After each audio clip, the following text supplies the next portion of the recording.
Hi, I'm Tony Hannity, and you're watching Lazy Tech TV.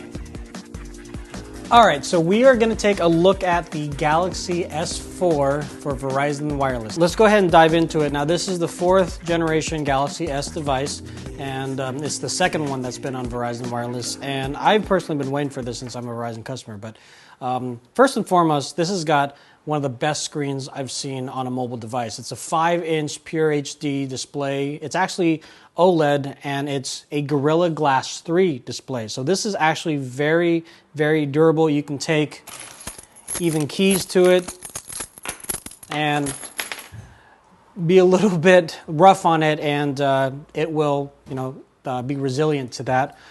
Also, under the hood, we're running Android 4.2.2. It is 4G LTE with 3G in your respective areas. You have a 1.9 quad-core Qualcomm Snapdragon 600 processor and then 2 gigs of RAM. With regards to memory capacity, it does come with 16 gigs. And I know what you're thinking. Most of that memory is taken up with Samsung apps, and you'd be right. And so that's why you luckily have a micro SD slot, so you can expand that to up to 64 gigs. So in the back here, it is a plastic back, but if you have a case, you really don't necessarily care about that. Comes off fairly easily. Micro SD slot, your micro SIM slot, and then a 2600 milliamp battery that honestly lasts all day. I've been using this battery not only just for phone calls and text messaging, but also for streaming music, GPS, and things of that nature. And I really haven't had to worry about finding a charger like I've had with other phones in the past.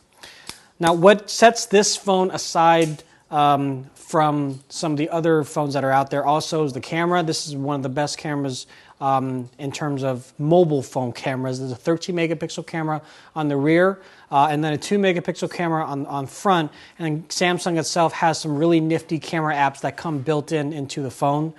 And then also some of the TouchWiz features like your lock screen widgets. This is very new to I would say, the Android world, maybe about 6 months to 8 months. The idea that you can actually access information on your lock screen without even having to unlock your phone. So this is my Google Now right off my lock screen, and I haven't even unlocked my phone yet. And here is my notification center for text messages, Google Plus information, things like that.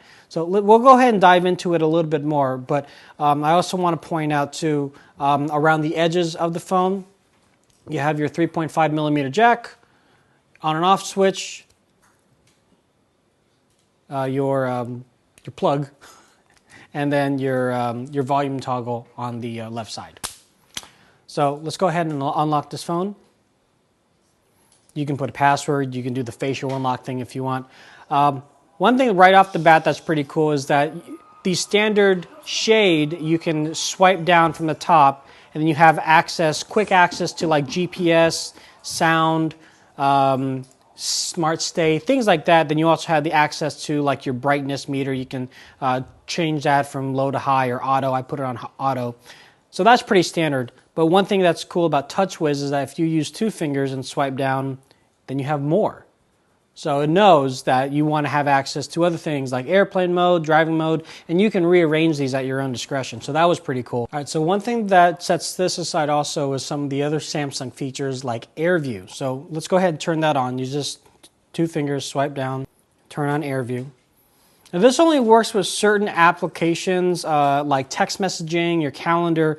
What it allows you to do, like the calendar, you can go into your month view, and without actually touching the screen, you just hover over it and it shows you what you're doing on that day.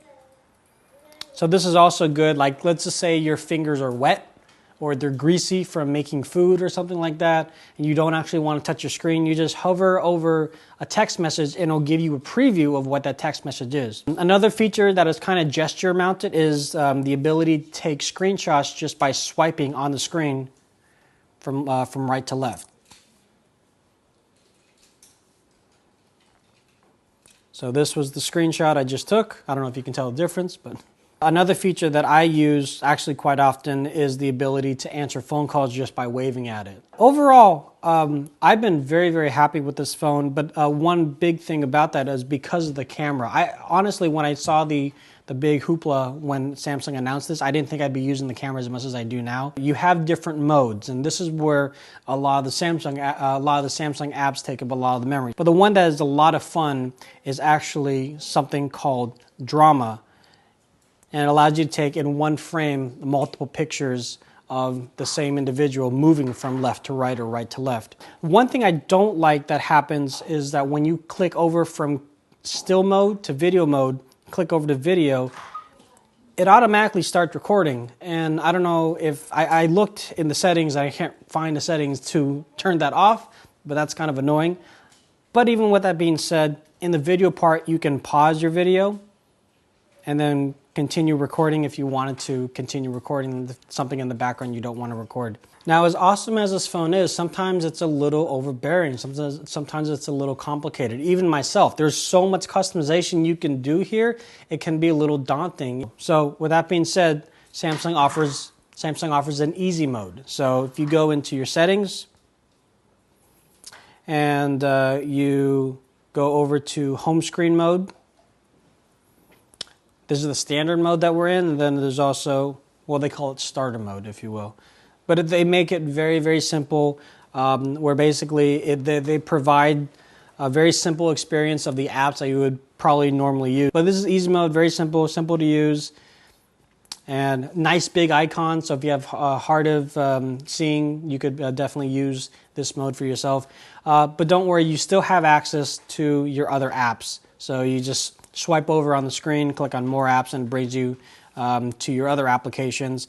It actually allows you to do it in alphabetical order. Yeah, it comes with a lot of Amazon apps. You've got Amazon itself, you have Audible, you have Zappos, and some of those apps I personally use, but there's just too much memory that's being taken up. Now, if you're a normal user, you might not hit any kind of wall with your memory, but if you start to download a lot of apps, you're going to come into an issue where you won't be able to run certain things, and even issues where you won't be able to send picture messages just because you don't have any memory to do so. It needs that amount of memory. So just be aware of that. Also, one thing that should be noted, in your app drawer, you can actually organize the app drawer in alphabetical order, or you can organize it in order of downloads, or even just in order from grid to alphabetical, same like as they did it in easy mode.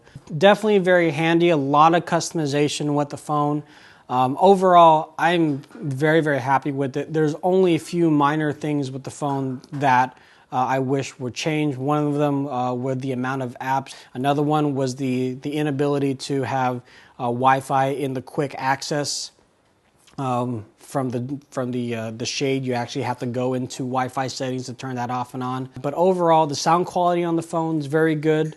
Even on speaker, the air gestures, again, very customizable. You can turn that off and on, but I do tend to use that more than I thought I would in the past.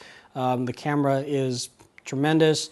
The quality of music is very good too. Even the front-facing camera is actually very good. And the screen, bar none, one of the best screens that I've seen on a mobile phone. So definitely check out the full review on LazyTechGuys.com. We'll have a lot more in-depth information on there, a little bit more pictures, a little bit more on the unboxing as to what comes with the phone.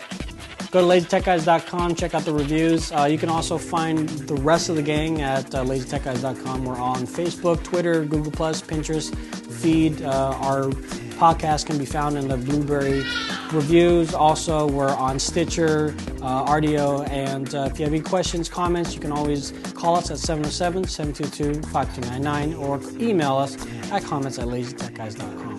Guys have been great. Thank you very much. Have a good day.